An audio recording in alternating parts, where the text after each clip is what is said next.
ঈদের আগে খোলা আকাশের নিচে নলোয়াবাসীর খুশির মেলা। আমাদের এইরকম ভালো কাজের সাথে আপনারা থাকবেন, পরামর্শ দিবেন। আপনাদের সুচিন্তিত মতামতেই আমাদের আগামী পথ চলাকে আরো সুন্দর এবং সুগম করবে। সাতকানিয়া নলোয়া ইউনিয়নের মরিচাপাড়া ইসলামী সমাজ কল্যাণ পরিষদের ব্যবস্থাপনায় গ্রাম থেকে একটু দূরে সমাজ কল্যাণ পরিষদের একঝাঁক বিচক্ষণ মানবিক সদস্যরা ধারাবাহিক বিভিন্ন কার্যক্রম সম্পন্ন করেছেন সুন্দরভাবে।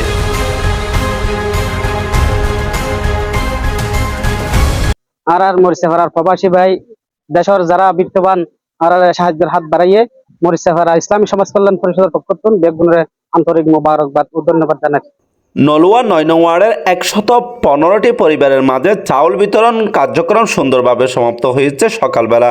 এতে সার্বিক সহযোগিতা ও খোঁজখবর রেখেছেন দেশের মান্যগণ্য ব্যক্তিবর্গগণ এবং অত্র এলাকার প্রবাসে থাকা সকল রেমিটেন্স যোদ্ধা। আলহামদুলিল্লাহ, আমাদের মরিচাপাড়া ইসলামী সমাজ কল্যাণ পরিষদের আজকের আয়োজনের শুরু থেকে এই পর্যন্ত যারা সর্বাত্মকভাবে সহযোগিতা করেছেন, উপস্থিত হয়ে নিরলসভাবে কাজকর্ম করে এবং সার্বিক বিষয়ে যারা খোঁজখবর নিয়ে সময় দিয়েছেন, সবাইকে আমাদের এই সংগঠনের পক্ষ থেকে মোবারকবাদ জানাচ্ছি। আশা করছি আজকে যেভাবে আপনারা সময় দিয়েছেন, আগামীতে ইনশাআল্লাহ সকলে এইভাবে সময় দিবেন, এই প্রত্যাশা ব্যক্ত করছি। দর্শক শ্রোতা, ধারাবাহিক কার্যক্রমের অংশ হিসাবে সন্ধ্যা নামার সাথে সাথে খোলা আকাশের নিচে সম্মিলিত গণ ইফতার মাহফিল ছোট বড় ধনী গরিব সকলকে নিয়ে আনন্দ ঘন মুহূর্তে জনপ্রিয় বক্তা আহমদ বিন সালামের মোনাজাতের মাধ্যমে সুন্দরভাবে সমাপ্ত হয়েছে।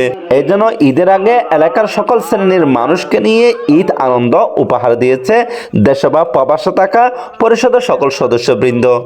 লাইলাতুল কদর সদরে বাদ দিয়ে গেল আরেকটা ব্যবসা করিস যে মানুষ আর হনা কথা জানা হওয়া যায়। আল্লাহর নবী বয়ান বর্মদ রমজানের আখেরি রাত শাওয়াল মাসের প্রথম রাত সেই ব্যক্তি ইবাদত করিবি, আল্লাহ মানসিকের জীবনের গুনাহ বেগিন মাফ করে দিবে। তওবার ইবাদত করো, তওবার ইবাদত করো। আমি আগাই বিয়াগিন আল্লাহ জান করিও। SM Saiful Islam, news Chittagong TV. ও আল্লাহ, মাতার বাদ দিয়ে আর কবর সওয়ালের জবাব আসান করে দিও।